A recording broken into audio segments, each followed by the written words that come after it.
Isang payat na batang lansangan na may gulanit na kasuotan ang biglang pumasok sa Room 3C ng Manila Medical Center. Dito ginagamot ang anak na babae ng isang milyonaryo na nasa koma at ayon sa mga doktor ay wala ng pag-asang gumaling. Sumigaw ang bata ng malakas. "Patayin niyo ang mga makinang iyan, ngayon din.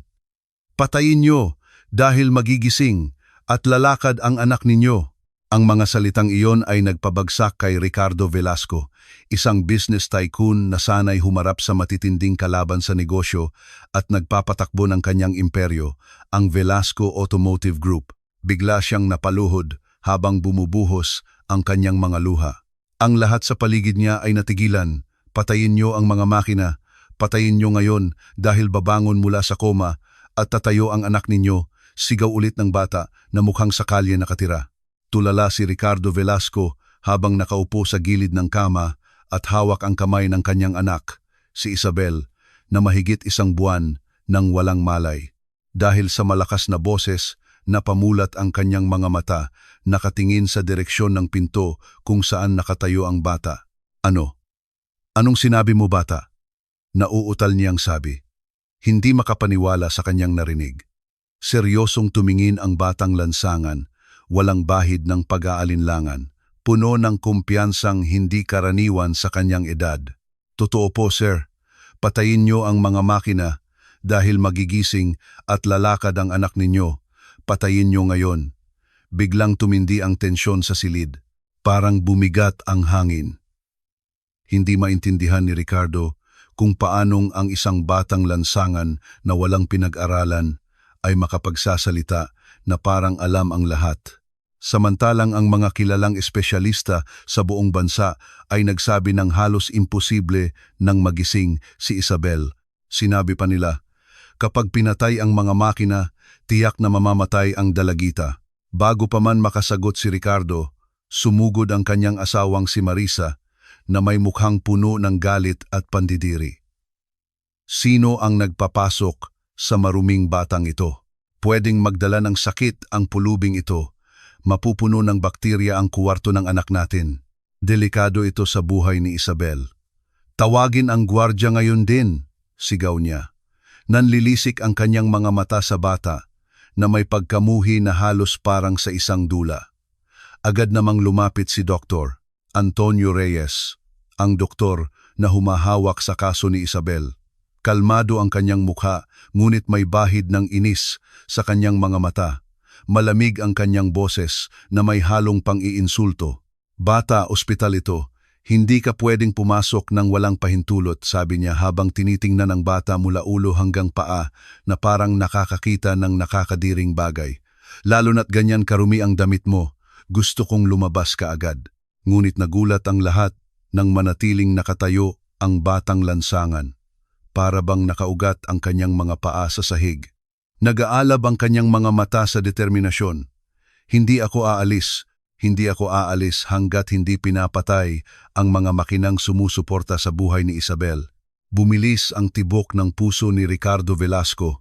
Nang marinig ang pangalan ng kanyang anak, kinilabutan siya. Yumuko siya ng bahagya. Halos mabulunan ang kanyang boses dahil sa matinding emosyon. "Paano mo nalaman ang pangalan ng anak ko?" Diretso siyang tiningnan ng bata nang walang takot. "Dahil kaibigan ko po siya, sir. Pakiusap, pakinggan niyo po ako. Kung mananatiling nakakonekta ang anak ninyo sa mga makinang iyan, mamamatay siya. Kailangan niyong patayin, yun bago mahuli ang lahat."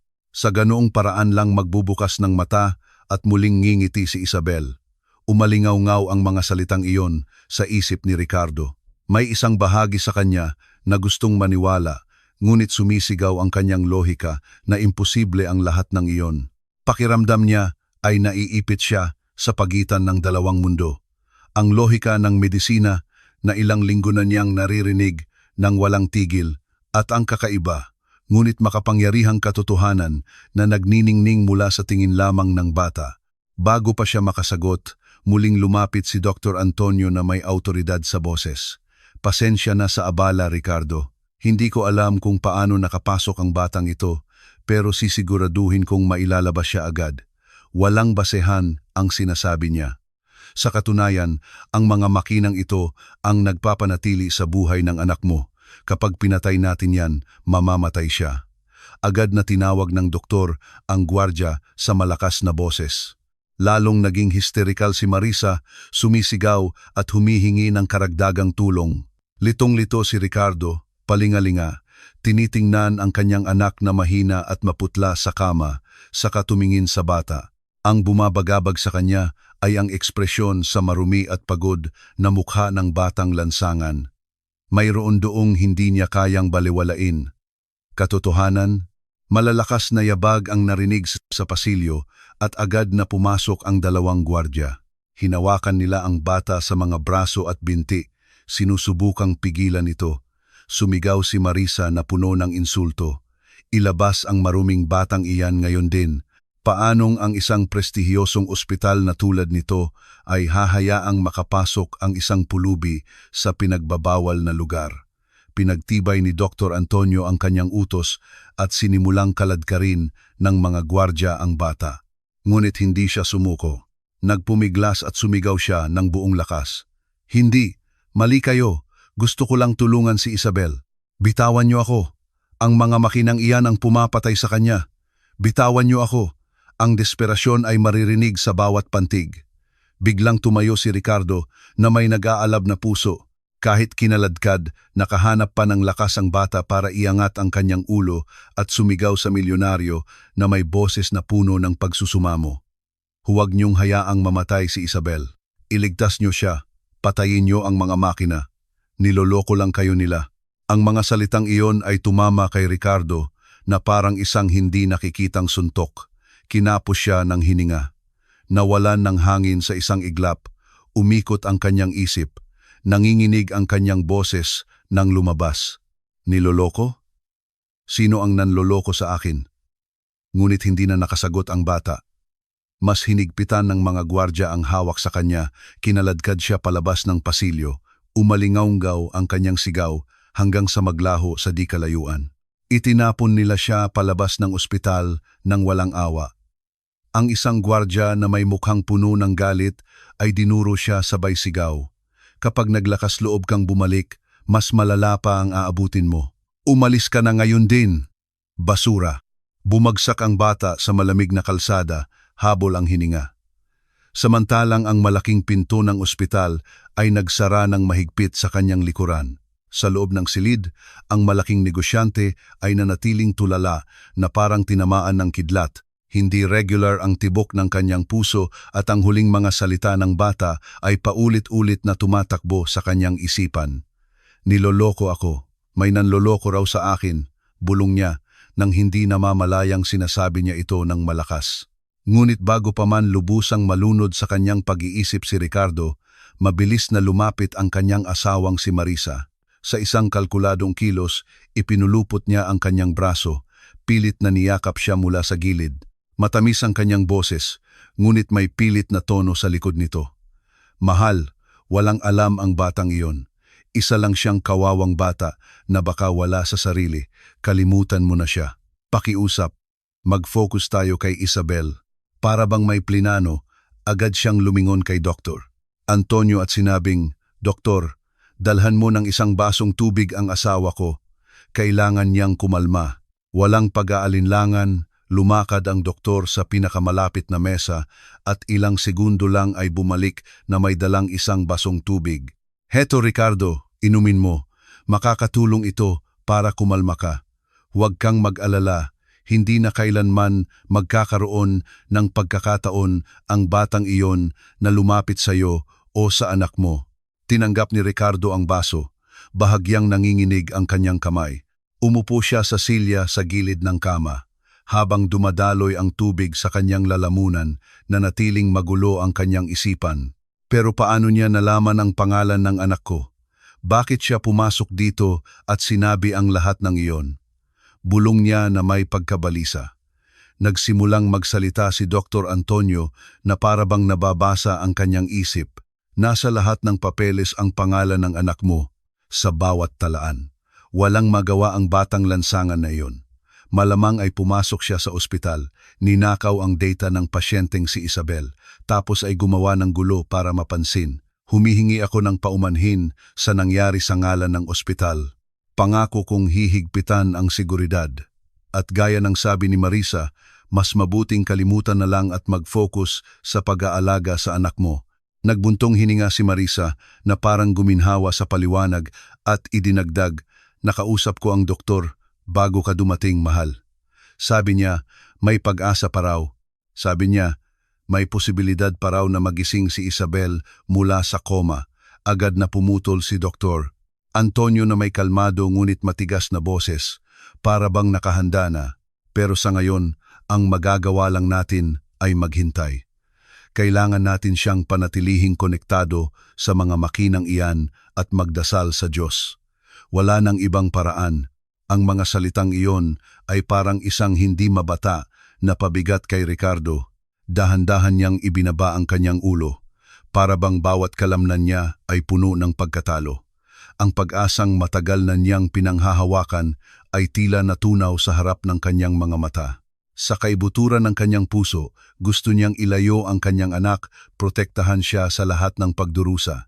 Ngunit sa kanyang isipan, ang imahe ng munting ngiti ng kanyang anak na dating tumatakbo papalapit sa kanya ay tila imposible na ngayon.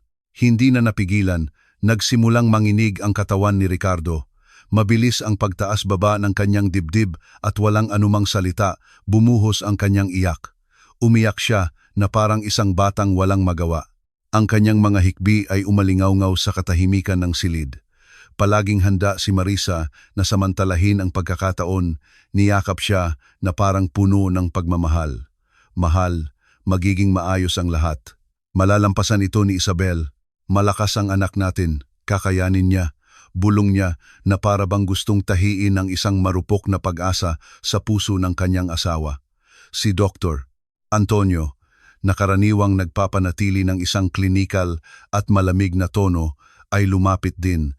Bilang doktor at malapit na kaibigan, tinapik niya ang balikat ni Ricardo at sinabing, "Kaibigan, kailangan nating manatiling may pananampalataya, may posibilidad pa. Tinitiyak ko yan, huwag kang mawalan ng pag-asa." Huminga siya ng malalim at idinagdag, "Sa ngayon, mas mabuting umuwi ka muna kahit ilang oras. Magpahinga ka. Mahalaga rin na magdala ka ng magandang enerhiya para kay Isabel. Hindi niya gugustuhing makita kang ganito." Habang umiiyak, pinagtibay ni Marisa ang ideya na iyon sa malambing na boses. "Tama yan, mahal. Umuwi na tayo. Sa bahay, pwede tayong magdasal ng sama-sama para sa anak natin." Dahan-dahang tumayo si Ricardo. Mabigat ang kanyang mga hakbang na parabang bawat galaw ay umuubos sa natitirang lakas niya. Naglakad si Dr. Antonio sa kanyang tabi, habang si Marisa ay matamis na nakahawak sa kanyang kamay, at sabay-sabay silang nagtungo sa labasan ng Manila Medical Center. Ang katahimikan sa pagitan nila ay parang katahimikan sa isang libingan, ngunit biglang may isang hindi inaasahang bagay ang sumira sa peking katahimikan ng pasilyo.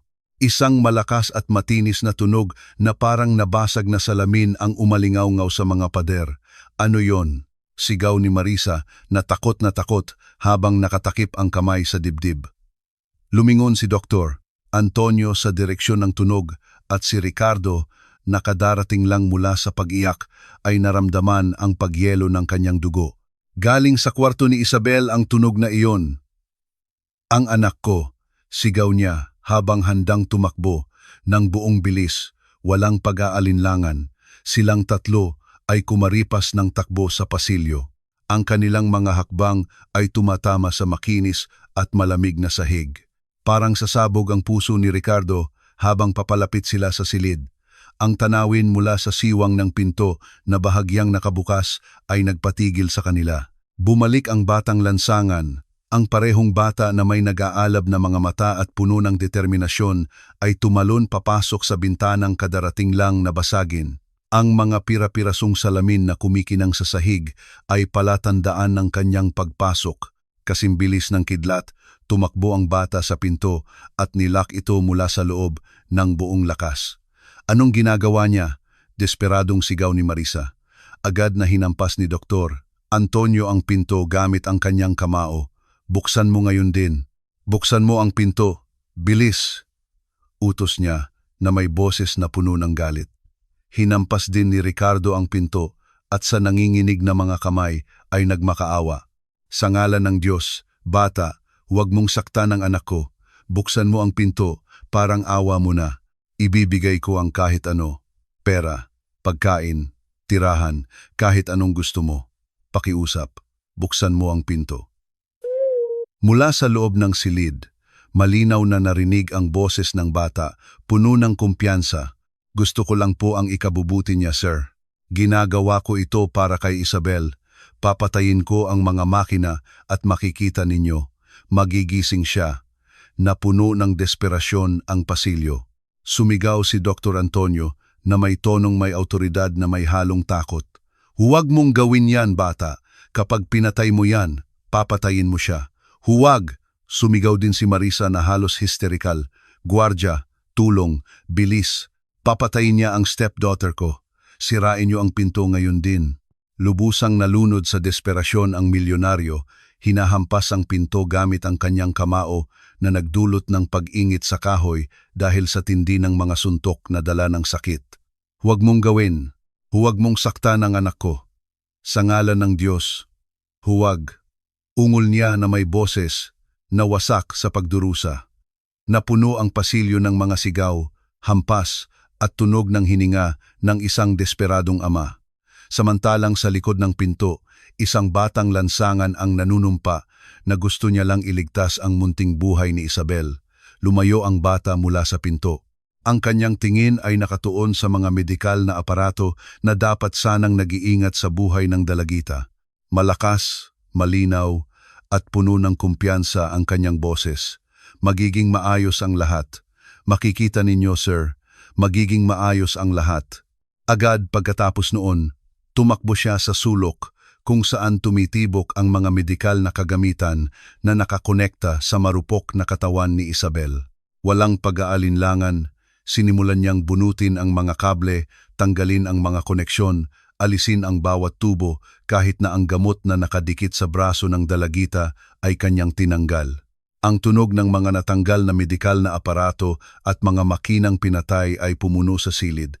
Biglang isang mahabang tunog ang sumira sa katahimikan. Isang tuloy-tuloy na tiiit ang lumabas mula sa siwang ng pinto. Sa labas, napaluhod si Dr. Antonio. Hindi, ang anak ko.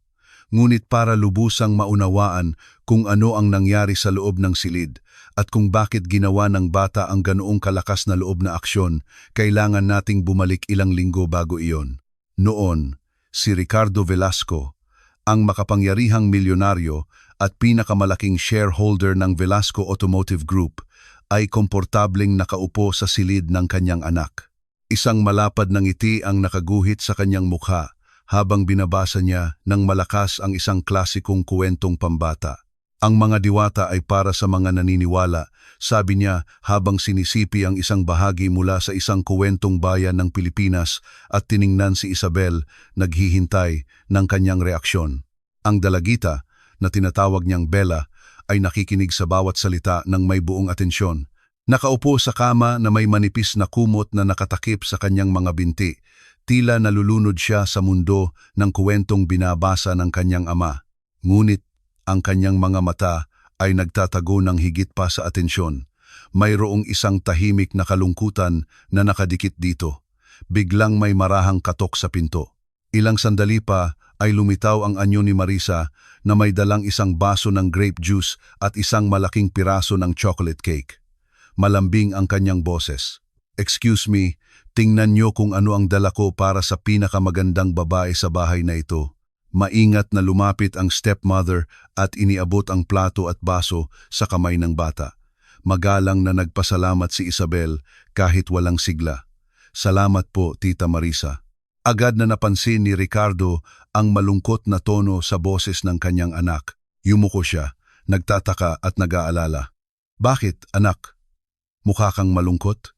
Hindi mo ba gusto ang cake?" Ginawa yan ni Marisa nang may buong pagmamahal, o baka naman nakakainip ang kuwentong ito. Huminga ng malalim si Isabel at sumagot ng tapat, Matamis ngunit pagod ang kanyang boses. Hindi po, Papa. Gustong-gusto ko ang chocolate cake na ito. Gusto ko rin po kapag nagbabasa kayo ng kuwento. Ngunit huminto siya sandali. Ang kanyang mga mata ay nakatingin sa bintana.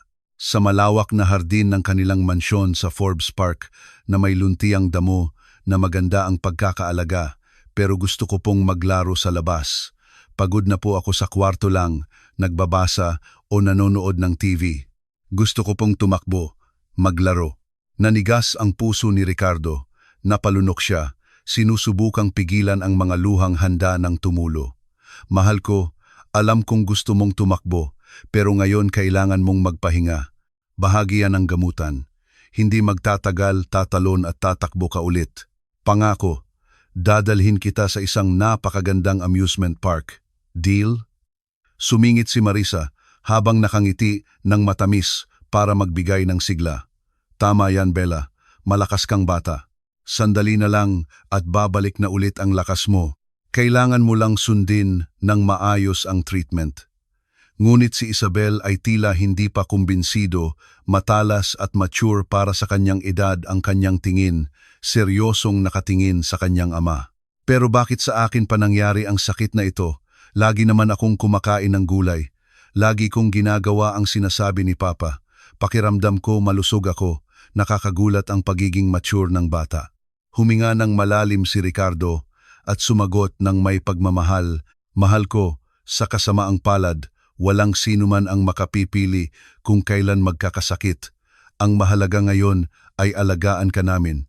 Magiging maayos ka, pangako. Si Tito Antonio ang pinakamagaling na doktor na kilala natin. Sa kanyang mga kamay, mabilis kang gagaling." Para bang tinawag sa tamang oras, may narinig na namang katok sa pinto. Isang malalim na boses ang narinig. "Excuse me," sabi ng katulong, "nandito kayo. Dumating ako para tingnan kung kumusta na ang ating munting prinsesa, si Dr. Antonio Reyes iyon, ang doktor na responsable sa kaso ni Isabel." Pumasok si Dr. Antonio na may kontroladong ngiti. Tiningnan siya ni Isabel at sinabing, "Walang paligoy, pagod na po ako. Hindi ko na kaya na laging nakahiga. Tito, pupwede niyo po bang sabihin kay Papa na payagan akong maglaro sandali sa hardin?" Huminga ng malalim ang doktor, lumapit na may maamong ekspresyon. "Sa kasamaang palad, hindi pwede, Bella. Pero huwag kang mag-alala, gagaling ka," sabi niya habang inaayos ang ilang aparato, sinusukat ang presyon ng dugo at tinitingnan ang tibok ng puso ng dalagita. Pagkatapos, lumingon siya kina Ricardo at Marisa. "Gusto ko kayong makausap ng pribado." Sumunod ang mag-asawa sa kanya sa pasilyo. Nang malayo na sa pandinig ni Isabel, agad na nagsalita si Ricardo. Puno ng pag-aalala ang kanyang boses. "So, Antonio, may pag-unlad ba sa resulta ng pagsusuri kahapon? Kumusta ang kondisyon ng anak ko? Makakalakad na ba siya ulit sa lalong madaling panahon?" Huminga ng malalim si Dr. Antonio. Naging mabigat ang kanyang mukha, para bang bawat salita ay isang pabigat. Sa kasamaang palad, Ricardo, mas agresibo ang aplastic anemia ni Bella kaysa sa inaasahan natin. Ipinaliwanag niya na ang pinakabagong resulta ng pagsusuri ay nagpapakita ng paglala ng kondisyon. Inaatake ng sakit ang bone marrow, pinipigilan ang produksyon ng mga selula ng dugo kaya't kailangan ang ganap na pahinga. Maging ang magagaang gawain tulad ng paglalaro sa hardin ay maaaring mapanganib. Napakalambot niya. Ang matinding pagkapagod ay bahagi ng sakit na ito. Kung pipilitin ang kanyang katawan, maaari siyang bumagsak bigla. Kailangan nating mag-ingat. Naramdaman ni Ricardo na nawala ang lupa sa ilalim ng kanyang mga paa. Malinaw na nakaguhit ang sakit sa kanyang mukha. Palaging nasa tabi niya si Marisa, nagtanong ng tanong na nakabitin sa hangin. "Pero doktor, malaki pa ba ang tsansa niyang gumaling? Ano po ba talaga ang kondisyon ni Bella?" Bago pa man makasagot si Dr. Antonio, sumingit si Ricardo na may putol-putol na boses. "Sabihin mo sa akin, Antonio, matagal na tayong magkaibigan. Pakiusap, sabihin mo ang totoo. Magiging maayos naman ang anak ko, di ba?" Huminga ng malalim si Doktor. Antonio bago magsalita. Mabigat ang kanyang tingin, matigas ang boses na puno ng seryosidad. Kailangan kong maging tapat, napakalubha ng kondisyon ni Bella. Kung magpapatuloy itong lumala, maaari itong magdulot ng mababang oxygen sa utak, maging sanhi ng koma, at maaari pang maging fatal. Pero gagawin ko ang lahat para gumaling ang anak mo, kaibigan. Ang mga salitang iyon ay parang isang hindi mabata na pabigat kay Ricardo. Kamakailan lang, tila perpekto ang kanyang buhay. Matapos ang pagkamatay ng kanyang asawang si Carmen, ilang taon na ang nakalipas. Pinalaki niya si Isabel ng mag-isa na may buong pagmamahal at dedikasyon. Ngunit naniniwala siyang kailangan ng kanyang anak ng isang ina, isang taong makakapuno sa puwang na iyon. Sa marupok na panahong iyon, nakilala niya si Marisa, isang kaakit-akit na babae na tila ipinanganak para sa mga bata. Hindi lang ang puso niya ang nasakop nito, kundi pati na rin ang puso ng kanyang anak. Sa isang sandali, tila nasa ayos ang lahat. Ngunit ang maikling panahon ng kapayapaan ay nagambala nang magsimulang magkasakit si Bella. Habang tumatagal, lalo siyang nanghihina. Ang balitang may aplastic anemia ang kanyang munting anak, at ngayon ay marinig mula sa kaibigang pinagkakatiwalaan niya na maaaring magkoma o mamatay pa ang kanyang anak, ay masyadong mabigat para dalhin. Nakita ni Marisa ang pagdurusa na sumasakmal sa kanyang asawa at agad siyang niyakap. Ang kanyang mga salita ay paulit-ulit na parang isang mantra. Magiging maayos ang lahat, Ricardo. Gagaling siya. Makikita mo, malakas ang anak natin. Ngunit kahit sinusubukang kumapit sa mga pangakong iyon, hindi maalis ni Ricardo ang madilim na anino na patuloy na bumabagabag sa kanya. Paano kung hindi maging maayos ang lahat? Naisip niya.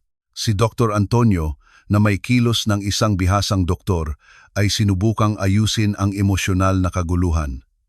Kaibigan, hindi dapat makita ni Bella na wasak ka.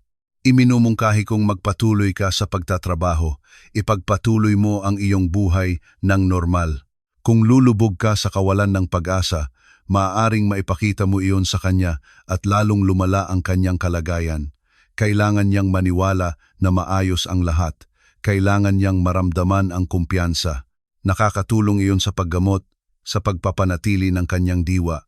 Umalingaw-ngaw ang mga salitang iyon sa loob niya. At kahit sumisigaw ang kanyang puso na manatili sa tabi ng kanyang anak, sa huli ay sumuko si Ricardo. Noong hapong iyon, kahit nag-aatubili, naghanda siyang pumasok sa trabaho. Sinamahan siya ni Marisa sa kumpanya. Dahil nitong mga nakaraang araw ay tumutulong na siya sa ilang gawaing administratibo.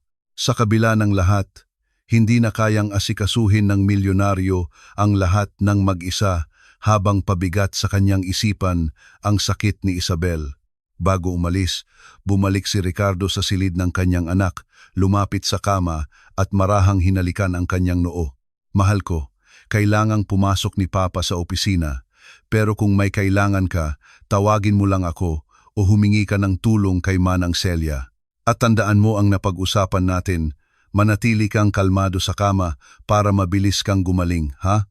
Tumango si Isabel na may pagod ng ngiti. Lumapit din si Marisa, hinaplos ang buhok ng kanyang stepdaughter. Mahal na mahal ka namin, Bella. Magiging maayos ang lahat. Umalis ang mag-asawa sa silid at nagbilin pa si Ricardo kay Manang Celia na laging bantayan ang dalagita. Pagkatapos noon ay umalis na sila sa mansyon sa Forbes Park. Sa loob ng silid, nanatiling nakaupo si Isabel sa kama, nakatingin sa labas ng bintana. Ang malawak na hardin na dati niyang pinaglalaruan ay tila tumatawag sa kanya. Ang alaala ng pagtakbo sa luntiang damo at tawanan ay umiikot sa kanyang isipan. Natahimik siya ng ilang minuto, nagmamasid lamang hanggang sa may nangyaring kakaiba. Isang lumang plastik na bola ang biglang bumagsak ng malakas sa damuhan. Agad na nanlaki ang kanyang mga mata sa gulat. May naglalaro siguro sa kalye at tumalsik ang bola, bulong niya. Ang kanyang instinct ay nag-udyok sa kanya na idiin ang kanyang mga kamay sa kutson para subukang tumayo. Ang pagnanais niyang tumakbo sa hardin, ibalik ang bola, at baka sakaling makipaglaro ay napakalaki. Ngunit sa gitna ng udyok na iyon, naaalala niya ang mga salita ng kanyang ama, stepmother at doktor. Hindi, mas mabuting manatili ako rito. Hindi ko dapat pilitin ang sarili ko. Samantala, sa labas ng matataas na pader na nakapalibot sa bahay, isang maliit na bata ang nagmamasid ng may pag-aalala. Siya si Ben, isang ulilang nabubuhay sa lansangan. Ang kanyang pinakamalaking yaman, ang kanyang tanging tunay na kaibigan, ay ang lumang bola na iyon na natagpuan niya sa basurahan. Tiningnan niya ang hardin ng may desperasyon. Naku, ang lakas ng sipa ko. Paano ko makukuha ang bola ko ngayon? Daing niya. Ilang minuto bago nito, nakita niya ang dalawang kotseng umalis sa malaking bahay. Isa ay pag-aari ni Dr. Antonio at ang isa ay kay Ricardo. Hinala ng bata na baka walang tao sa bahay. Napunta ang kanyang tingin sa isang malaking puno sa bangketa na ang mga sanga ay halos umabot na sa pader. Sa liksi ng isang batang lansangan, mabilis niyang kinwenta sa kanyang isipan. Kung aakyatin niya ang punong iyon, makakalundag siya sa pader at makukuha ang kanyang bola. Walang narinig na tahol ng aso. Nakahinga siya ng maluwag. Ayaw niyang magulat ng isang asong bantay.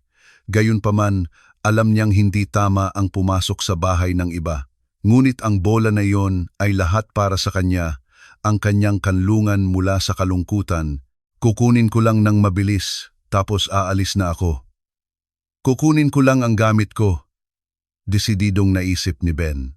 Sa loob ng silid ni Isabel, pumasok si Manang Celia na may dalang isang plato ng masarap na pagkain, maingat na binabalanse ito sa kanyang mga kamay. Kainin mo lahat para mabilis kang lumakas, Bella. Kung may kailangan ka, pindutin mo lang ang maliit na kampanilya sa tabi ng kama mo. Darating ako agad, sabi niya nang may pag-aalala. Ngumiti ng malumanay ang dalagita, ngunit marahang tumanggi. Salamat po, Manang Celia. Hindi po ako gutom ngayon, pero kakainin ko po mamaya. Puwede pong ilagay na lang sa tabi. Pagkatapos ay lumingon siya sa yaya, naaalala ang nangyari sa hardin. May bola pong nahulog kanina sa labas, wala pong kumukuha. Sumilip ang babae sa bintana na may tunong nagmamaliit. Wala. Lumang bola lang yan, basura lang. Ang mga tao ngayon, lalong nagiging bastos, sinadya sigurong ihagis dito.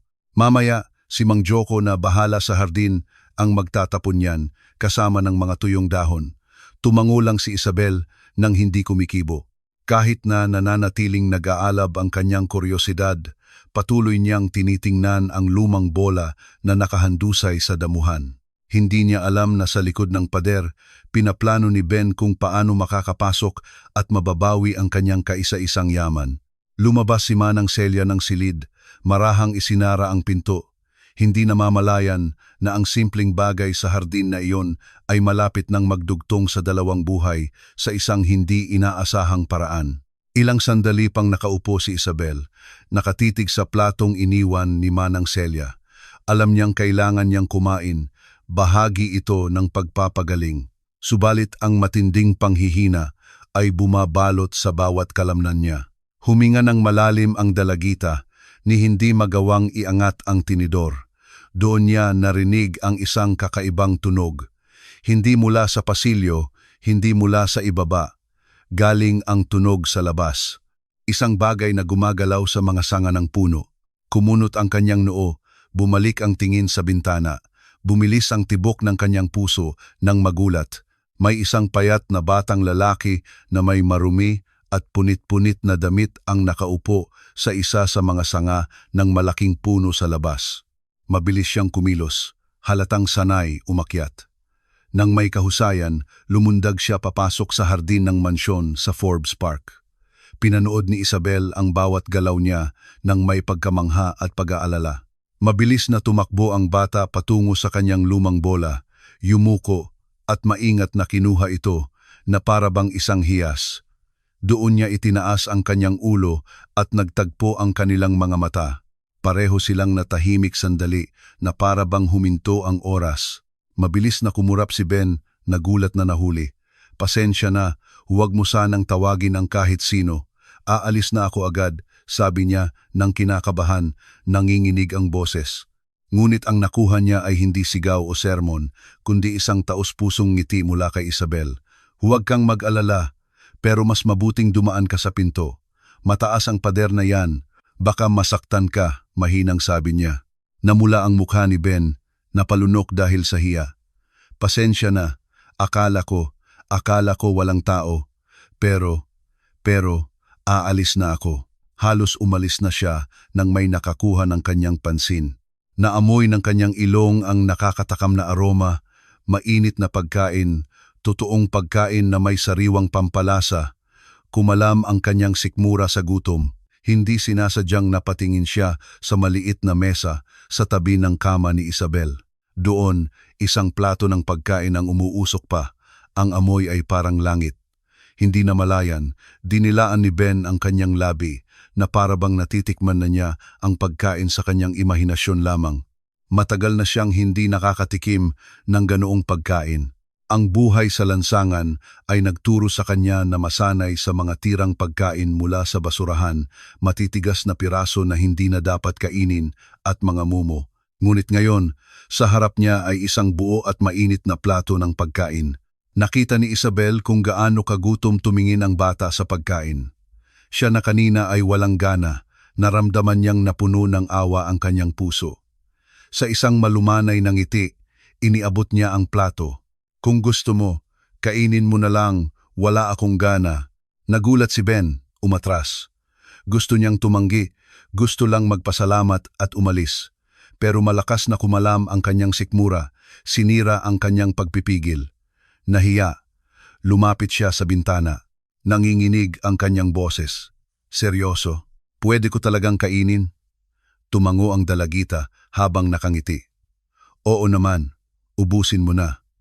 Kung magugutom ako mamaya, pwede kong tawagin si Manang Celia. Siya ang katulong namin. Susundin niya lahat ng hiling ko, kaya huwag kang mag-alala. Kumain ka na. Muling kumalam ng malakas ang sikmura ni Ben. Huminga siya ng malalim, inilagay ang kanyang bola sa gilid ng bintana at sa nanginginig na mga kamay ay tinanggap ang plato. Nanatili siyang nakatayo at sinimulang ubusin ang bawat subo na parabang ito na ang kanyang huling pagkain sa buhay. Ang sarap, Diyos ko, sabi niya sa pagitan ng mga subo, nangingilid ang luha sa kanyang mga mata dahil sa tuwa. Ngumiti ng malapad si Isabel, natuwa na sa wakas ay may kaibigan na siya at nakatulong kahit sa simpleng paraan. Pagkatapos, pinunasan ng bata ang kanyang bibig gamit ang likod ng kanyang kamay at lumingon sa dalagita. Doon lang niya napansin ng mas maigi. Nakaupo pa rin si Isabel sa kama, tahimik at hindi gumagalaw. Kumunot ang kanyang noo at nagtanong ng inosente, "Ang ganda ng araw ngayon. Bakit hindi ka lumabas ng kama at maglaro?" Agad na nagbago ang mukha ng dalagita. Ang ngiti ay nawala at napalitan ng lungkot. Huminga siya ng malalim bago sumagot, "Ang pinakagusto ko talaga ay tumakbo, maglaro sa labas. Pero nitong mga nakaraang araw, mahina ako. May sakit ako. Kailangan kong magpahinga ng husto." Nanlaki ang mata ni Ben, parang may bumara sa kanyang lalamunan. Hindi ka makalakad?" Nahihiyang tanong niya. Umiling si Isabel, umiiwas sa kanyang tingin. "Dati kaya ko, o ngayon hindi na. Masyado akong mahina. Yon ang totoo. Kailangan ko lang humiga at hintaying mawala ang sakit na ito." Pero parang hindi na siya nawawala. Natahimik sandali ang bata. Nag-isip. Bigla siyang nakaisip ng ideya. Umatras siya. Kinuha ang lumang plastik na bola na iniwan niya kanina at inihagis ito sa dalagita. Nagulat si Isabel, pero mabilis na sumalo gamit ang dalawang kamay. Nagtataka siyang tumingin. Doon ngumiti si Ben at masayang sumigaw. "Hindi porket nasa kama ka, hindi ka na pwedeng magsaya." Walang sinayang na oras, tumakbo siya sa hardin at nagsimulang mag-ipon ng mga tuyong dahon. Pinatong-patong niya ito para makabuo ng bilog. Isang simpleng target. Habang tumatawa, ipinaliwanag niya, "Sigurado akong hindi mo kayang itama ang bola dito." Namangha ang dalagita sa kanyang ideya, Niyakap ang bola sa kanyang dibdib at huminga ng malalim. Sa determinasyon, inihagis niya. Magandang umarko ang bola at bumagsak mismo sa gitna ng bilog ng mga dahon. Napahagalpak ng tawa si Isabel, nakalimutan sandali ang kanyang sakit at lungkot. Sumigaw si Ben na para bang nanalo sa isang kampeonato. Agad niyang kinuha ulit ang bola at sumigaw, "Ako naman!" Umatras siya ng ilang hakbang at sinipa ang bola, tinamaan ang parehong target. Sa loob ng ilang minuto, pareho na silang nagtatawanan na parang matagal ng magkaibigan. Sa mga sandaling iyon, may narinig na mabibigat na yabag sa pasilyo. Si Manang Celia, na nagtataka sa tunog ng tawanan, ay papalapit sa pinto. Napansin ito ni Isabel at bumilis ang tibok ng kanyang puso. Tumingin siya kay Ben nang may pag-aalala. "Bilis, magtago ka!" "Bilis!" bulong niya nang may kaba. Walang pag-aalinlangan. Lumundag ang bata mula sa bintana papasok sa silid ng dalagita at sa liksi na nakasanayan ng isang batang lansangan, gumapang siya sa ilalim ng kama. Halos hindi na siya nakahinga nang bumukas ng malakas ang pinto. Pumasok si Manang Celia nang nagmamadali. Tiningnan niya ang buong silid, ngunit ang nakita lang niya ay si Isabel na mag-isa sa kama na may walang lamang plato sa tabi. Kumunot ang noo ng babae, naghihinala. "Akala ko may narinig akong ibang boses dito," bulong niya. Si Isabel, kahit kumakabog ang dibdib, ay pilit na ngumiti ng kalmado. "Baka guni-guni niyo lang po yon, Manang Celia." Tila nagtataka pa rin ang yaya, ngunit hindi na siya nangulit. Kinuha lang niya ang walang lamang plato, tiningnan ulit ang silid at isinara ang pinto mula sa labas. Doon lang gumapang palabas si Ben mula sa ilalim ng kama. Hinihingal ngunit mahinang tumatawa. Nahawa si Isabel na napatawa rin ng bahagya.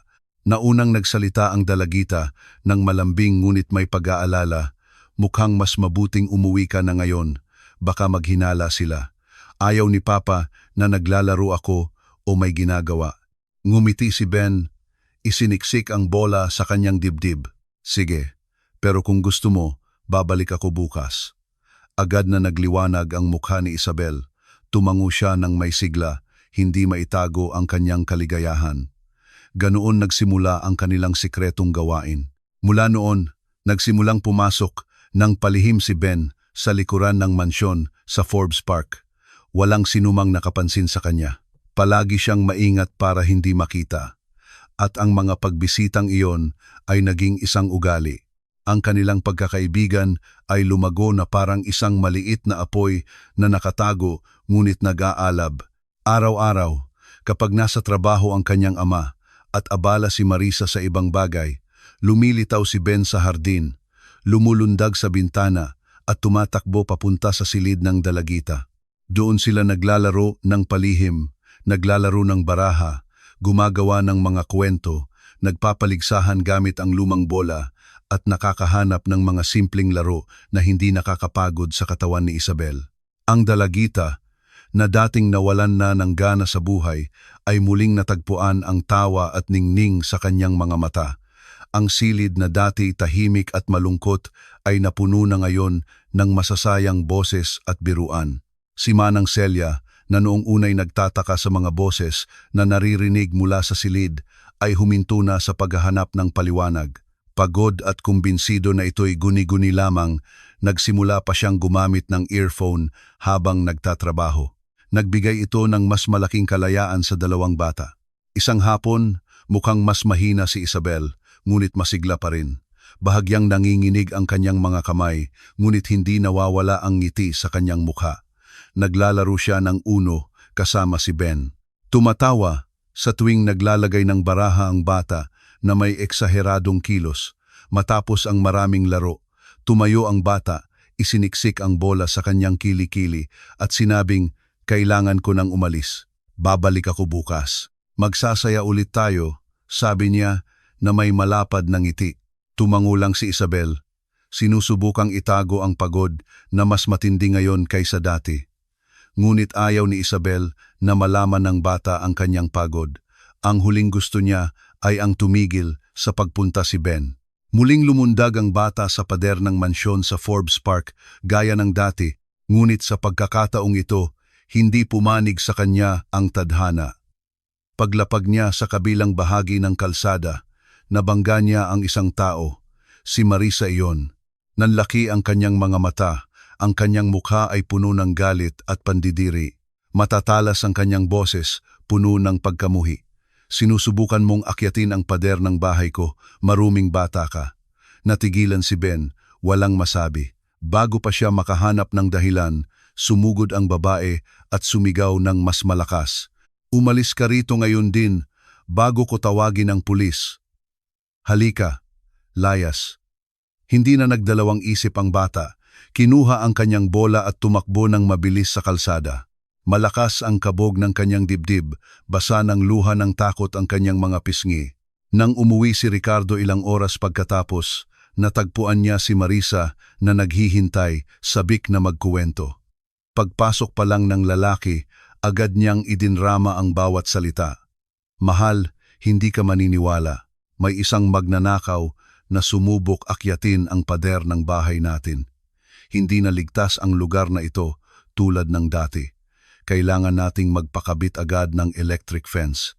Isipin mo, kung nakapasok ang magnanakaw na iyon at sinaktan si Isabel, hinawakan ni Ricardo ang kanyang ulo, pagod at nalulula sa kondisyon ng kanyang anak.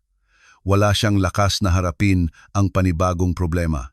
Nagbuntong hininga na lang siya at hiniling sa kanyang asawa na asikasuhin ang anumang sa tingin niya ay kailangan. Hindi na nag-aksaya ng panahon si Marisa, agad na tumawag sa isang security company. Ang kanyang boses ay may autoridad at puno ng pag-uutos. Kailangan ko ng electric fence na maikabit agad. Babayaran ko ng doble kung kinakailangan. Gusto kong matapos ang trabaho ngayon din. At nang araw ding iyon, ikinabit ang electric fence sa paligid ng buong mansyon. Mula sa bintana ng kanyang silid, nanonood si Isabel ng may nanlalaking mata. Bawat tunog ng martilyo ng mga tekniko na nagkakabit ng kable ay lalong nagpapasikip sa kanyang dibdib. Nang sa wakas ay binuksan ang bakod, hindi na niya napigilan ang sarili. Tumingin siya sa kanyang ama nang may takot. Papa, ayoko nito. Pakiusap. Huwag niyong ikabit ang bakod na yan. Pakiusap niya. Sinusubukang itago ang kanyang sikreto.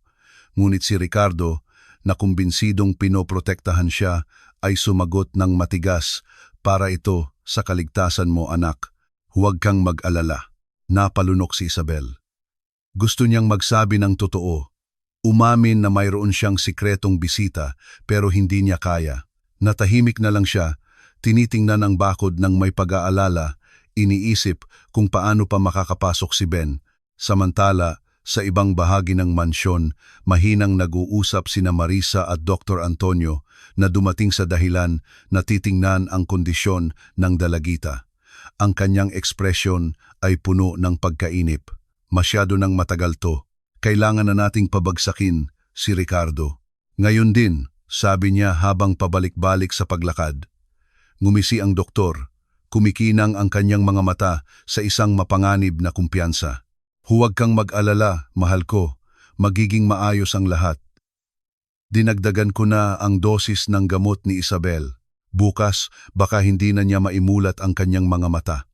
Huminga ng malalim si Marisa, inirapan ang mga mata ng may pandidiri. Hindi ko na matiis ang batang yon. Kung dati nakakainis na, ngayon mas lalo pa siyang naging malala dahil sa sakit. Hindi na ako makapaghintay na magkoma siya at mamatay. Gusto ko nang makalaya sa kanya. Ang mga salitang iyon ay nakabitin sa hangin na parang lason. Inilalantad ang tunay na mukha ng stepmother at ang kasamaan ng doktor. Sa halip na iligtas, hinihila nila ang dalagita patungo sa kamatayan.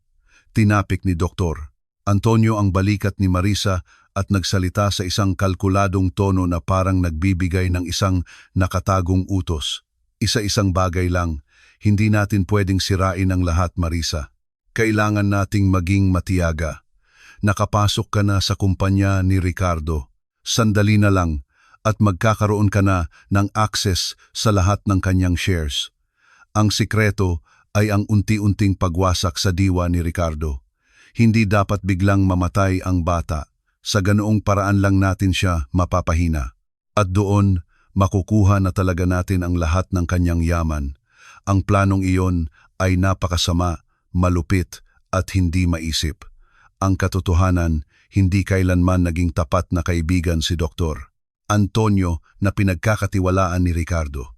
Sa kabaligtaran, sa likod ng maskara ng kabaitan, palagi siyang nagtatago ng isang puso, malamig na puso, ng isang oportunista. Kahit may kagalang-galang na karera, ang kanyang puso ay laging puno ng inggit sa buhay ni Ricardo, sa kanyang pera, sa kanyang kumpanyang Velasco Automotive Group, sa kanyang pamilya, at maging sa pagmamahal na ibinibigay sa kanya ng lahat. Kinain siya ng inggit na iyon. At nang mamatay si Carmen, ang unang asawa ni Ricardo, nakita niya ang perpektong pagkakataon para isagawa ang kanyang masamang plano.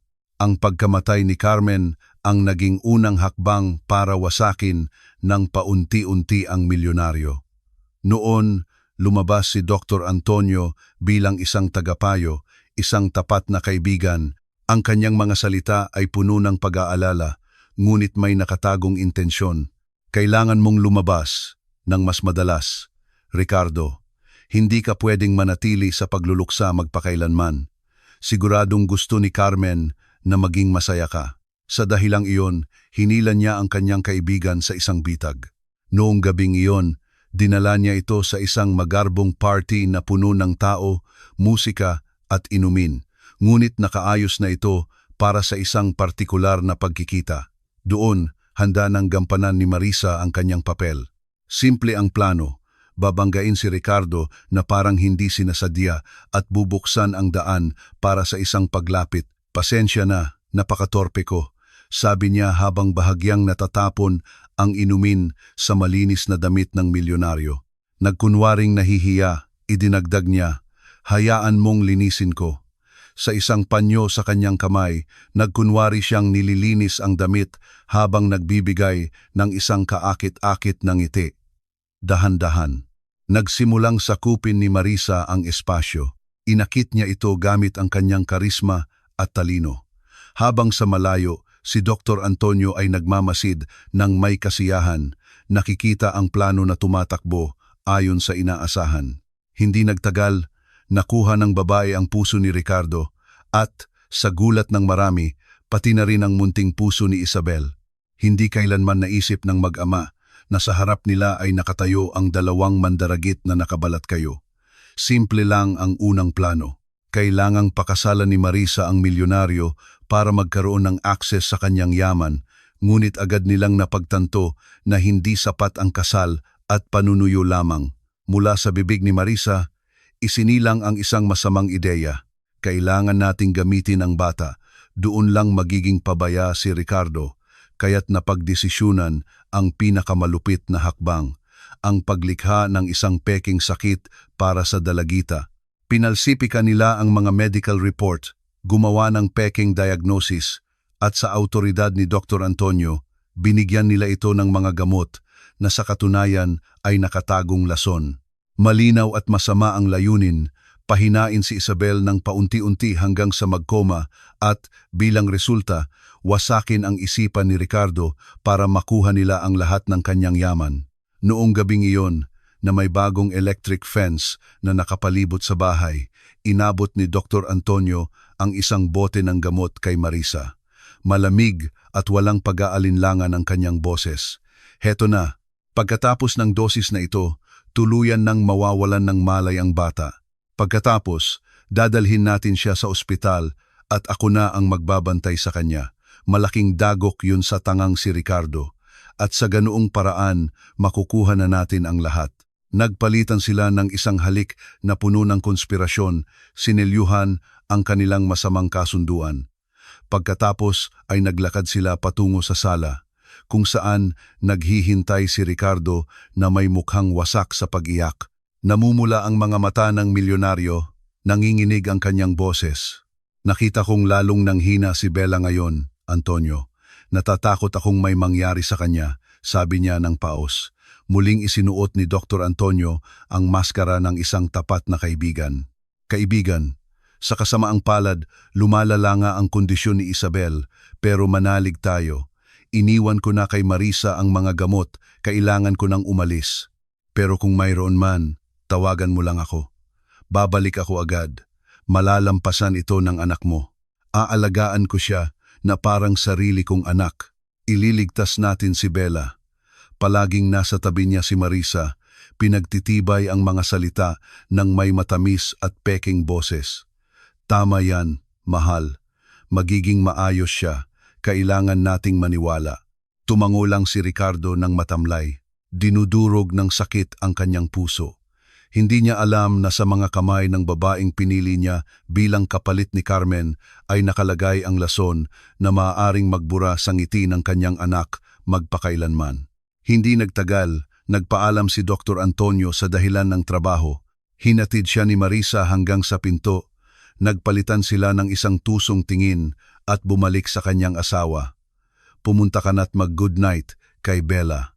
Pagkatapos, ako na ang magbibigay sa kanya ng gamot. Tapos matutulog na ako sa tabi mo, bulong niya ng malambing. Sinunod ni Ricardo ang payo. Pumasok siya sa silid ng kanyang anak na mukhang mas mahina pa kaysa dati. Ang mga mata ni Isabel, kahit pagod, ay kumislap pa rin nang makita ang kanyang ama. Yumuko ang ama, hinalikan ang kanyang noo at bumulong ng may pagmamahal. Mahal kita, anak ko, magiging maayos ka. Sa halos nawawalang boses, nakasagot pa rin ang dalagita, mahal din kita, Papa. Nanikip ang dibdib ni Ricardo. Hinawakan niya sandali ang kamay nito bago tuluyang umatras, hindi na mapigilan ang damdamin. Sa pasilyo, naghihintay na si Marisa. Iniabot niya ang isang baso ng dilaw na passion fruit juice. Inumin mo, mahal. Papakalmahin ka ng juice na ito. Kailangan mong magpahinga. Ako na ang magbibigay ng gamot sa anak natin. Tapos susunod na ako sa tabi mo. Walang hinala, inubos ni Ricardo ang inumin. Hindi alam na may pampakalma ito para bumagsak siya at hindi makahadlang sa kabuktutang mangyayari. Pagkatapos ay naglakad siya patungo sa kanyang silid. Ang kanyang pagod na katawan ay bumagsak sa kama. Samantala, pumasok si Marisa sa silid ni Isabel. Itinaas ng dalagita ang kanyang mga mata, tinitingnan ang kanyang stepmother, biglang kinilabutan. May kakaiba sa tingin nito, hindi na ang peking lambing, kundi kadiliman. Lumapit si Marisa na may bote ng gamot sa kanyang kamay. Ang kanyang boses ay malambing, ngunit may nakatagong masamang intensyon. Dala ko na ang gamot mo, Bella. Inumin mo lahat. Inilagay niya ang tableta sa kamay ni Isabel kasama ng isang basong tubig. Nanginginig ang maliit na katawan. Nag-aalinlangan ang kanyang mga mata. Natigilan sa kinatatayuan. Biglang pumutol sa hangin ang boses ng kanyang stepmother. Sa pagkakataong ito, malakas at matalas. Inumin mo ngayon din, Bella. Takot at litong-lito, sumunod ang dalagita. Isinubo niya ang tableta, uminom ng tubig at nilunok lahat. Pagkatapos, nakita niya ang isang nakakatakot na ngiti na namumukadkad sa labi ni Marisa. Isang malamig at madilim na ngiti na nagpabilis sa tibok ng kanyang puso. Bago pa siya makapagsalita, narinig niya ang malupit na pangungusap. Sa wakas, malaya na ako sa iyo, nakakainis na bata. Ano? Anong sinabi mo, Tita Marisa? Tanong niya. Umaasa pa ring isa lang itong pagkakamali. Ngunit ang babae, nang walang bahid ng awa, ay ipinakita ang kanyang kalupitan. Sabi ko, hindi ka naman talaga may sakit. Ang mga gamot na ito ang gumagawa sa iyo ng ganito. At ngayon, sa huling gamot na ito, lalo ka pang hihina, sobrang hina hanggang sa magkoma ka. Hindi ka na magigising kailanman at gagawin ng tanga mong ama ang lahat ng gusto ko. Kawawa naman siya. Masisira ang buhay niya nang wala ang kanyang anak. Sandaling inisip ni Isabel na nananaginip lang siya, na isa lang itong masamang panaginip, umasa siyang isa lang itong masamang biro, ngunit nang makita ang masamang ngiti, mga matang puno ng pagkamuhi at malamig na tono ng kanyang stepmother, naintindihan niyang totoo ang lahat. Sinakop siya ng takot, sinubukang sumigaw para tawagin ang kanyang ama, ngunit ang kanyang dating malakas na boses ay nagsimulang mawala. "Papa, tulungan mo ako," bulong niya, pero walang narinig sa pasilyo. Pakiramdam niya ay nasusunog ang kanyang lalamunan, lalong humihina ang kanyang boses, bumibigat ang kanyang mga talukap. Nagtagumpay si Marisa, lumapit pa. "Mahal, walang makakarinig sa'yo, walang tutulong sa'yo. Sa wakas, malaya na ako sa iyo. Matulog ka na, pero matulog ka na magpakailanman." Isang patak ng luha ang tumulo sa mukha ng dalagita. Ilang segundo pagkatapos, tinalo siya ng antok. Nagdilim ang kanyang paningin at nawala ang lahat. Kinaumagahan, dahan-dahang iminulat ni Ricardo ang kanyang mga mata. Kumurap siya ng 2 beses, sinusubukang alisin ang kakaibang antok na bumabalot pa rin sa kanya. Gulat pa, nakita niya ang anyo ni Marisa sa harap niya. "Mahal, salamat at gising ka na," sabi ng babae, nagkukunwaring nag-aalala na may nangingilid na luha. Tiningnan ng negosyante ang orasan sa tabi ng kama at nagulat. Lampas na ng tanghali. "Ano? Paano? Paano ako nakatulog ng ganito katagal?" Nagtatakang tanong niya. Nagbuntong hininga si Marisa, nagkukunwaring pagod.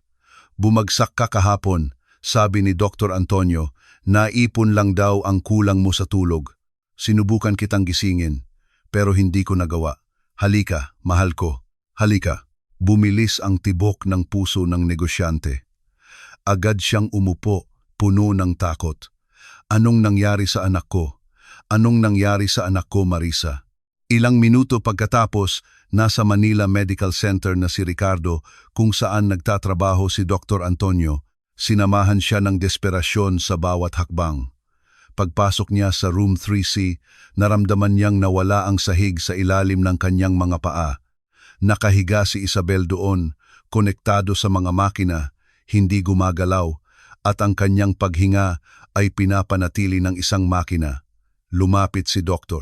Antonio na may pagkukunwaring pagmamahal, tinapik ang balikat ng kanyang kaibigan. "Nagkoma siya, Ricardo, labis kong ikinalulungkot. Buti na lang at napansin agad ni Marisa at dinala siya rito. Kung hindi dahil sa mga makinang ito, ilang oras nang patay ang anak mo." Tinakpan ni Ricardo ang kanyang mukha gamit ang 2 kamay habang humihikbi. Wasak at puno ng desperasyon ang kanyang boses. "Pero magigising pa siya, di ba?" Sumagot ang doktor ng malamig, nananatiling kalmado. "Sa kasamaang palad, kaibigan, panahon lang ang makakasagot. Wala akong maipapangako, pero dito, aalagaan siya ng mabuti. Magdasal tayo sa Diyos na malampasan ito ni Isabel." Nadurog ang puso ng negosyante. Napaluhod siya sa tabi ng kama, hinawakan ang kamay ng kanyang anak na walang malay. Tumulo ang kanyang mga luha sa puting kumot. Ang kanyang malalim na pag-iyak ay umalingaw-ngaw sa silid at sa buong ospital. Lumapit si Marisa, nagkukunwaring nagbibigay ng aliw. Niyakap niya ang kanyang asawa ng may buong kaplastikan. Habang sa likod ng kanyang balikat, nagpalitan sila ng makahulugang tingin ni Dr. Antonio, ang masamang ngiti sa mukha ni Dr. Antonio ay nagpapakita na ang kanilang plano ay tumatakbo ng eksakto sa kanilang kagustuhan. Malayo roon, sa tarangkahan ng mansyon sa Forbes Park, nakatingin sa loob ang munting si Ben. Ang matataas na pader ay pinalakas na ngayon ng electric fence. Ang kanyang malungkot na mga mata ay nagpapakita ng pagkadismaya. "At ngayon, paano ako makakapasok para makipaglaro kay Isabel?" bulong niya. Nagsimulang libutin ng bata ang bahay, naghahanap ng siwang, anumang paraan para makapasok. Tinawag niya ang pangalan ng kanyang kaibigan ng paulit-ulit. "Isabel," ngunit wala pa ring sagot, walang senyales, kahit si Manang Celia ay hindi lumabas. Ang katahimikan ay lalo lang nagpadagdag sa kanyang desperasyon. Siguradong hindi niya ako maririnig mula sa loob ng kuwarto, at kahit marinig niya, wala siyang magagawa. Pero ano nang gagawin ko ngayon? Daing niya habang sinisipa ang isang maliit na bato. Sa loob ng maraming araw, bumabalik si Ben sa malaking bahay, patuloy na sumusubok, tumatawag, pumapalakpak, lumilibot sa likuran, ngunit hindi kailanman nakahanap ng paraan para makapasok. Hindi niya kailanman naisip na ang kanyang kaibigan ay wala na roon, kundi ginagamot sa Manila Medical Center, konektado sa mga kable, tubo at makina. Habang si Ricardo ay umiiyak araw-araw sa tabi ng kanyang anak na walang malay, si Ben ay patuloy na nasa labas, sinusubukang hanapin muli ang dalagitang nagbigay sa kanya ng pagkain, pagmamahal at pagkakaibigan. Isang buwan ang lumipas, at ang pagsisikap ng batang lansangan ay halos umabot na sa desperasyon. Halos sumuko na siya hindi lang sa pag-asang makita muli si Isabel, kundi pati na rin sa pagkakataong makakain ng maayos.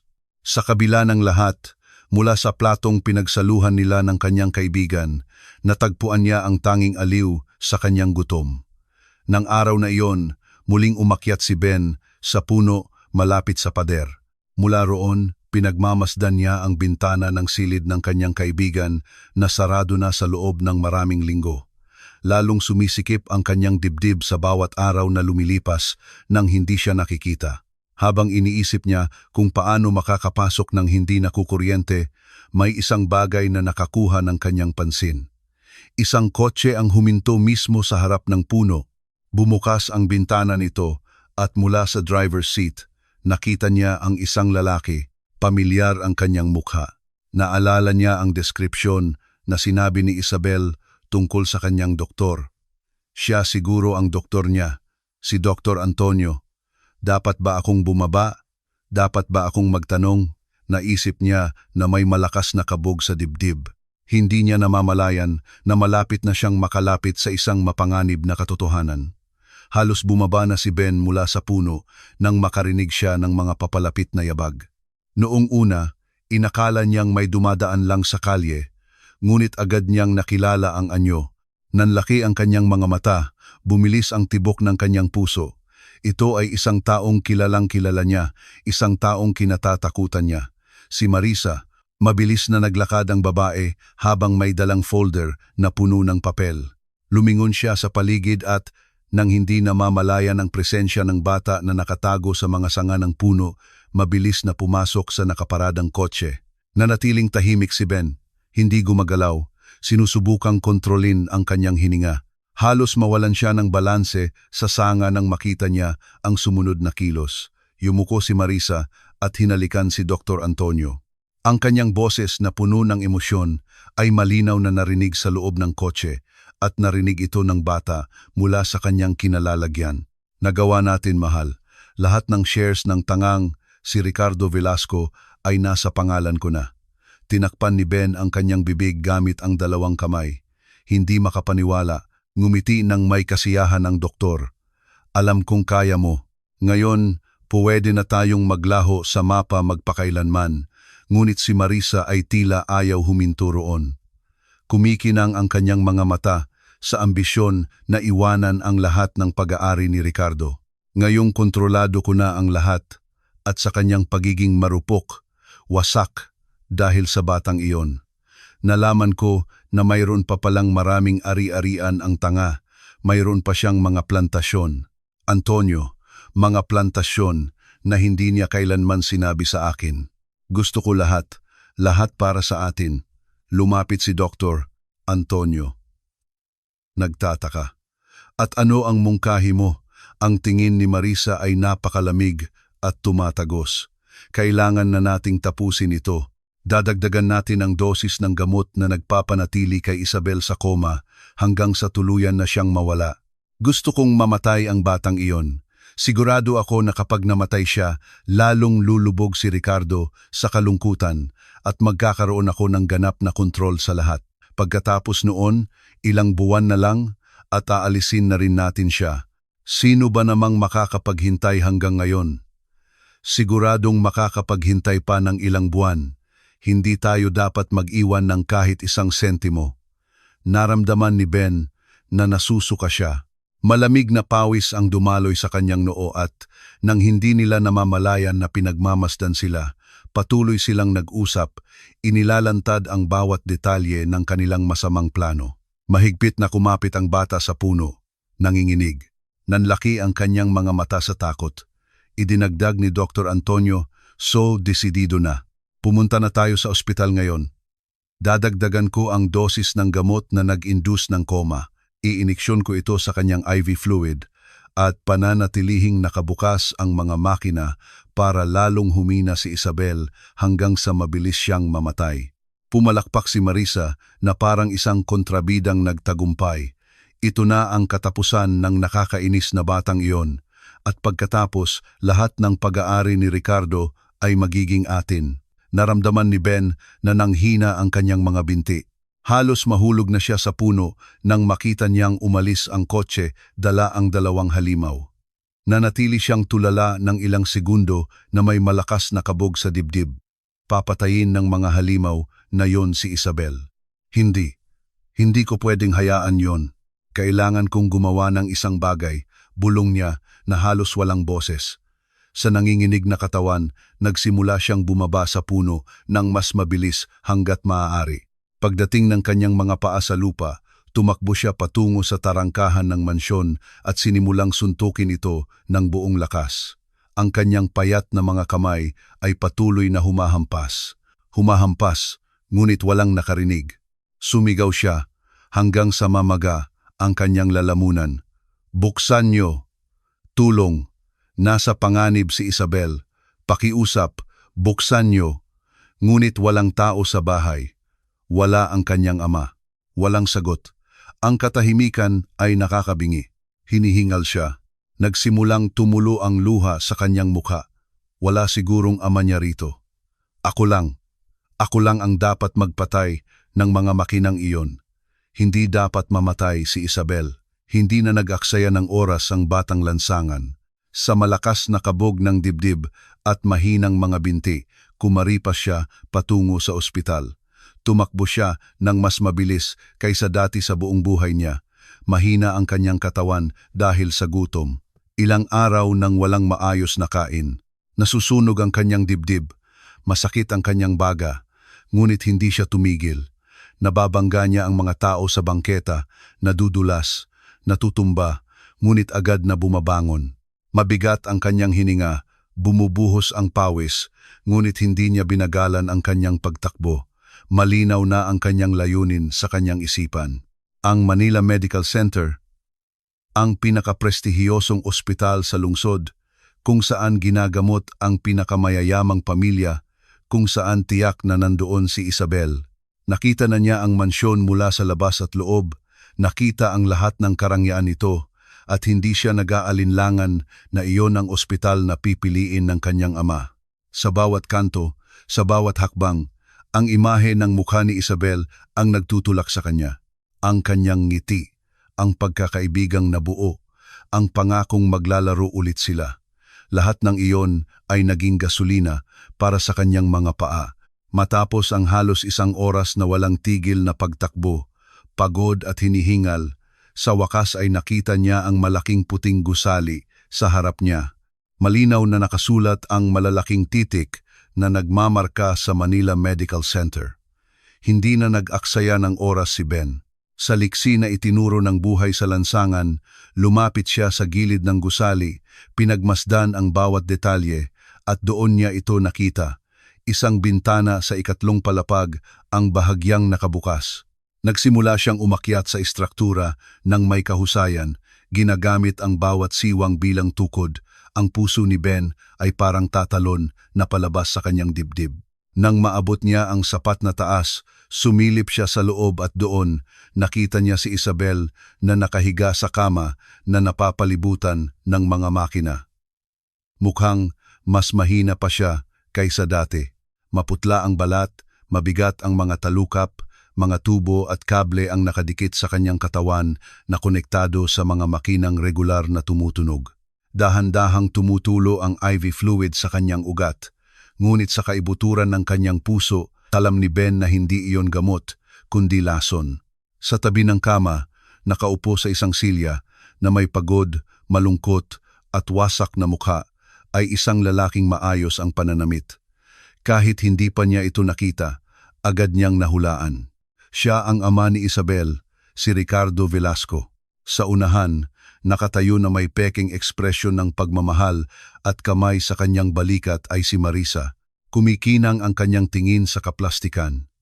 At sa tabi ng mga makina, abala sa pagmamanipula ng mga hiringgilya at bote ng gamot, ay si Dr. Antonio na inaayos ang gamot na nagpapanatili kay Isabel sa koma. Halos huminto ang puso ni Ben. Kailangan kong pumasok. Kailangan ko siyang iligtas, bulong niya sa sarili. Lumingalinga siya hanggang sa mapako ang kanyang tingin sa pinto ng silid. May malaking numerong nakasulat doon. 3C, walang pag-aalinlangan. Bumaba ulit siya sa gusali. Binaliwala ang pagod at sakit sa kanyang mga kamay at paa. Tumakbo siya papasok sa ospital. Nakihalubilo ng hindi napapansin sa mga doktor at pasyente. Patuloy siyang naghanap ng tamang pasilyo hanggang sa matagpuan niya ang pinto na may parehong numero, 3C. Halos sumabog ang kanyang puso. At sa desperasyong iyon, bumalik tayo sa simula ng kuwentong ito. Nagawang makapasok ni Ben sa silid ni Isabel at sinubukang bigyan ng babala si Ricardo. Ngunit pinalayas siya ng mga gwardya at itinapon sa kalsada. Kahit sa bangketa, hindi sumuko ang bata. Hindi regular ang tibok ng kanyang puso, ngunit mas malaki ang kanyang determinasyon kaysa sa takot. Tumingala siya sa salaming bintana ng silid at sa isang bato na kumikinang sa lupa na tinatamaan ng ilaw ng ospital. Mahigpit niya itong hinawakan, huminga ng malalim, at bumulong ng may buong tapang sa kanyang sarili. Ililigtas kita, Isabel. Ililigtas kita anuman ang mangyari. Sa isang maliksing paglundag, muli siyang umakyat sa pader ng ospital hanggang sa maabot ang bintana. Walang pag-aalinlangan, ibinato niya ang bato sa salamin hanggang sa mabasag ito na may malakas na tunog. Umalingaw-ngaw ang tunog na iyon sa pasilyo. Nagpatakbo kina Ricardo, Dr. Antonio at Marisa patungo sa silid. Ngunit hindi na nag-aksaya ng oras si Ben. Pagpasok niya sa siwang, itinulak niya ang pinto ng buong lakas, ikinulong ang kanyang sarili kasama si Isabel. Sa loob ng silid, ginawa ni Ben ang pinakamatapang na desisyon sa kanyang buhay. Tinanggal niya ang lahat ng makina na nagpapanatili kay Isabel na nakakulong sa pagitan ng buhay at kamatayan. Nanatiling kalmado ang bata. Kahit na may mga sigaw at hampas mula sa labas ng pinto, lumapit siya sa kanyang kaibigan, hinaplos ang kanyang maputlang mukha at bumulong ng mahina ngunit puno ng kumpiyansa. Magiging maayos ka. Isabel, nandito ako. Hindi ka na nila sasaktan. Mula sa labas ng pinto, desperadong sumisigaw sina Dr. Antonio at Marisa, tumatawag sa mga gwardya. Umalingaw-ngaw ang mga nagmamadaling yabag sa pasilyo. Sa gitna nila, wasak na umiiyak si Ricardo, kumbinsidong nawala na ang kanyang kaisa-isang anak. Anak ko, mahal kong anak. Isabel, ulit niya na may basag na boses sa sakit. Hindi nagtagal, dumating ang seguridad. Ang lalaking na unang nagtapon kay Ben sa kalsada ay lumitaw na may mukhang puno ng galit. Tabi, sisirain ko ang pinto na ito. Sigaw niya habang malakas na sinisipa ng 2 beses. Bumagsak ang pinto ng silid sa sahig. Ang malakas na tunog nito ay nagdulot ng biglaang katahimikan sa silid. Huminto ang lahat ng sigaw. Maging ang pag-iyak ni Ricardo ay huminto. Ang tanawin sa harap nila ay napakagulat na lahat ay natigilan. Si Dr. Antonio, na laging pakiramdam ay eksperto sa pagmamanipula ng mga sitwasyon, ay nakapagsabi lang ng hindi makapaniwala. Hindi, imposible ito. Si Marisa, na may baluktot na mukha, ay nakapagbulong lang sa pagitan ng kanyang mga ngipin. Hindi. Si Ricardo, nanginginig na may mahinang mga binti, tumingala na may luhang dumadaloy sa kanyang mukha. Anak ko, sa ibabaw ng kama, hindi na nakahiga ng mahina si Isabel. Hirap na nakasandal sa mga unan. Nakaupo na siya na may malungkot na mga mata, kalahating gising pa habang yakap ni Ben na maingat siyang binabantayan. Mahina ang dalagita, ngunit buhay. Ngumiti ng may tuwa ang bata at nagsalita ng may buong puso. Buhay ka, Isabel, alam kong maililigtas kita. Agad na hindi napigilan ni Marisa ang sarili. Pumasok siya ng may galit, hinablot si Ben mula sa yakap ng dalagita. Maruming batang lansangan, Hahawaan mo ng lahat ng dumi mo ang stepdaughter ko. Agad na sumugod si Dr. Antonio na may mataas na boses at mukhang puno ng takot na mahirap itago. Kailangan natin siyang ikonekta ulit sa mga makina bago mahuli ang lahat. Tumakbo ang mga gwardya palapit kay Ben. Hinawakan ang kanyang mga braso. Sumigaw ang isa. Ngayon, sobra ka na talaga, bata. Ngunit bago pa nila siya makaladkad, isang boses ang umalingaw-ngaw na mas malakas sa lahat. Hindi boses ni Ben, kundi boses ni Ricardo. Walang gagalaw sa anak ko at bitawan niyo ang batang iyan ngayon din. Ang autoritatibong tono ng negosyante ay nagpatigil sa mga gwardya. Kahit hindi lubusang naiintindihan, sinunod pa rin nila ang utos ng kanilang amo at binitawan si Ben. Nang tumakbo si Ricardo sa kama, napaluhod at niyakap ang kanyang anak na nanlalambot pa. Sa mahinang boses, bumulong si Isabel, Papa, sinubukan ni Dr. Antonio na kontrolin ulit ang sitwasyon na may peking pag-aalala. Ricardo, kailangan natin siyang ikonekta ulit sa mga makina. Pwedeng lumala si Isabel, kailangan niya ang IV na iyon o baka mamatay siya. Agad na sinuportahan ni Marisa ang kasinungalingan ng walang pag-aalinlangan. Tama, mahal, kailangan ng anak natin ang gamot niya ngayon din. Ngunit si Ben, na may mga matang puno ng galit at tapang, ay sumigaw ng buong lakas. Huwag po kayong maniwala sa kanila, Sir Ricardo. Sinusubukan nilang patayin si Isabel. Ang gamot na iyon, ang makina na iyon, lahat para lang patayin siya ng dahan-dahan. Hindi po siya may sakit. Sila, ang doktor at ang asawa ninyo, ang gumagawa nito sa kanya. Ang mga salitang iyon ay tumama kay Ricardo na parang isang hindi nakikitang suntok. Nanlaki ang kanyang mga mata, palipat-lipat ang tingin sa pagitan ng doktor at ng kanyang asawa. Naging mabangis si Marisa. Nag-aapoy ang kanyang mga mata sa galit.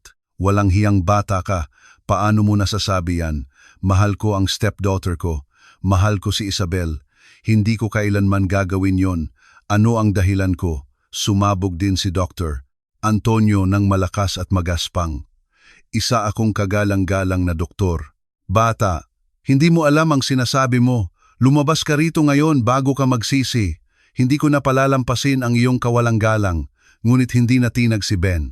Itinapak niya ng matatag ang kanyang mga paa sa sahig at sumagot ng matigas. Hindi po ako aalis hanggat hindi naririnig ni Sir Ricardo ang lahat ng sasabihin ko. Aalis lang po ako kapag sigurado na akong maayos na si Isabel. Sinubukan ni Marisa na baguhin ang kanyang estratehiya. Lumambot, tumingin sa kanyang asawa. Mahal, hindi natin pwedeng pagkatiwalaan ang batang ito. Paalisin mo siya, utusan mo ang mga gwardya na palayasin siya ngayon din. Ngunit bago pa man makasagot si Ricardo, si Isabel na dahan-dahang nagkakamalay ay nakahanap ng lakas para magsalita. Mahina ang kanyang boses, ngunit puno ng katotohanan. Siya, sinusubukan niya akong patayin, Papa. Gusto niyang magkoma ako magpakailanman. Sinubukan ni Dr. Antonio na kontrolin ulit ang sitwasyon, ngunit nagsimula ng gumuho ang kanyang maskara. Hindi alam ng anak mo ang sinasabi niya, Ricardo. Nalilito siya, may sakit siya. Hayaan mo akong asikasuhin siya. Yon ang pinakamabuti. Ngunit sumigaw ang negosyante na may lakas mula sa lahat ng naipon na sakit. Sabi ko, walang gagalaw sa anak ko. Mahigpit niyang niyakap ang kanyang anak at seryosong tumingin kay Ben. Sabihin mo sa akin ang lahat, bata. Huminga ng malalim si Ben at inilantad ang bawat detalye. Ikinuwento niya ang narinig niya mula sa puno, ang halik ni na Dr. Antonio at Marisa. Ang plano ng paglason, ang ambisyon na makuha ang lahat ng ari-arian ni Ricardo. Agad na kinuha ng nanginginig na negosyante ang kanyang telepono at nagsimulang mag-check sa ilang pindot. Natuklasan niyang talagang nalipat na ang kanyang mga shares sa pangalan ni Marisa. Kumulo ang dugo sa kanyang mga ugat. Nang mapagtantong na booking na sila, sinubukan ni na Marisa at Dr. Antonio na tumakas. Ngunit ang mga gwardya, na ngayon ay sumusunod na sa malakas na negosyante, ay agad silang pinigilan ng mahigpit. Nagpumiglas sila, nagmura, ngunit wala ng takas. Hindi nagtagal, tinawag ang mga pulis. Sa loob ng ilang minuto, pareho na silang pinusasan. dinala habang sumisigaw ng protesta. Sumigaw si Marisa, sinusubukang tumakas. Walang katuturan to. Wala akong ginawa. Wawasakin kita, Ricardo. Si Dr. Antonio, na may pulang mukha sa galit, ay umungol. Magsisisi ka, tanga. Magsisisi ka sa pagtitiwala sa isang batang lansangan, ngunit wala ng silbi ang lahat. Sa katahimikan pagkatapos, tiningnan ni Ricardo si Ben, lumapit na may luha sa mga mata at napaluhod sa harap niya. Hindi ko alam kung anong sasabihin, bulong niya. Ngunit ngumiti ng bahagya ang bata kahit hinihingal. Hindi na po kailangang may sabihin, sir. Para po doon ang mga magkakaibigan, sabi niya. Naaalala ang kanyang pagkakaibigan kay Isabel. Ilang araw pagkatapos, lumabas ang katotohanan. Mula sa likod ng rehas, sa wakas ay umamin si Dr. Antonio sa lahat. Inamin niyang lagi siyang naiinggit kay Ricardo, lihim na kinamumuhian ito at gusto ang kanyang pagbagsak. Si Marisa, kahit sinubukang ipagtanggol ang sarili, ay hindi nakatakas sa tadhana. Nawala sa kanya ang lahat, maging ang perang sinubukan niyang nakawin at nahatulan din. Matigas na sinabi ni Ricardo sa harap ng batas, gagawin ko ang lahat para mabulok kayong dalawa sa kulungan habang buhay, at ganoon natapos ang lahat. Samantala, dahan-dahang bumabalik sa normal ang buhay. Nang walang lason na ibinibigay ng masamang doktor, unti-unting gumaling ang katawan ni Isabel. Muling ngumiti ang dalagita, muling naglaro. Ang hardin na dating tahimik ay napuno na ulit ng tawanan. Ngunit sa pagkakataong ito, hindi na siya tumatakbo mag-isa. Tumatakbo siya na magkahawak kamay sa isang kaibigan na ngayon ay kapatid na rin, si Ben. Tinanggap ni Ricardo ang batang lansangan bilang bahagi ng kanyang pamilya. Prinotektahan mo ang anak ko, Ben. Ngayon, ako naman ang poprotekta sa iyo. Yan ang pinakamaliit na magagawa ko. Hindi nagtagal, nilagdaan ang mga opisyal na dokumento. Hindi na ulila at walang tirahan si Ben. Nagkaroon siya ng tahanan, isang ama at isang kapatid. Hindi na niya kailangang umakyat sa pader o magtago sa ilalim ng kama. Ngayon, pumapasok na siya sa harap ng pinto na may taas noo at ngiti sa mukha. Si Isabel at si Ben, magkatabi, natuklasan na ang buhay kahit malupit ay maaari ring maging napakabuti kapag nagtagpo ang dalawang kaluluwa para protektahan ang isa't isa. At ganoon, sa gitna ng mga luha at isang bagong simula, ang pamilyang iyon ay muling isinilang mula sa abo. Hanggang sa muli sa susunod na kuwentong puno ng emosyon.